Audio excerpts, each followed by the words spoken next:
नाही नाही काय इथल्या रोडचा जरासा प्रॉब्लेम होतोय ना, येण्या जाणाऱ्या माणसांना त्रास होतोय.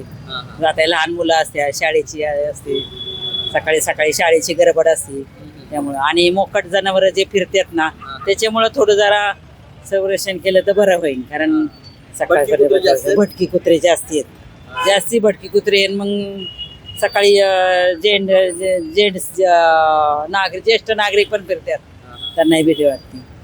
या सगळ्या संदर्भात तुम्ही काय तुमच्या माजी नगरसेवकांना कल्पना दिली याच्या संदर्भात? नाही, सांगितलं होतं, पण त्यांचं पण चाललंय, त्यांचा पण प्रयत्न. ते संपर्कात आहेत का आहेत, तुमच्या? आहेत. कोण कोण आहेत संपर्कात तुमच्या? संपर्कात कोण इथले आता इथल्या हा नगरसेविका मोहिनी देवकर, युवराज बिल्डरे आहेत हो, हाय हाय हाय. त्यांनी पण करतात, ते पण आहे, त्यांचं पण लक्ष आहे. प्रभागांमध्ये फिरतात का ते? हो, फिरतात. तुमचा प्रभाग लय मोठा आहे, पूर्ण पुणे महानगरपालिका 5 नगरसेवक आहेत. आता जास्तीचं लक्ष असणार आहे तुमच्या नगरसेवकांचं तुमच्या प्रभागात. काय अपेक्षा असणार आहे? काय नाही, लोकांची समस्या सोडवल्या त्यांच्यासाठी आली, एवढं, दुसरं काय. पण तुमच्या प्रभागाचा कसा विकास झाला पाहिजे? चांगला झाला पाहिजे, काय काय सुशोभीकरण झालं पाहिजे, काय काय होणं गरजेचं आहे?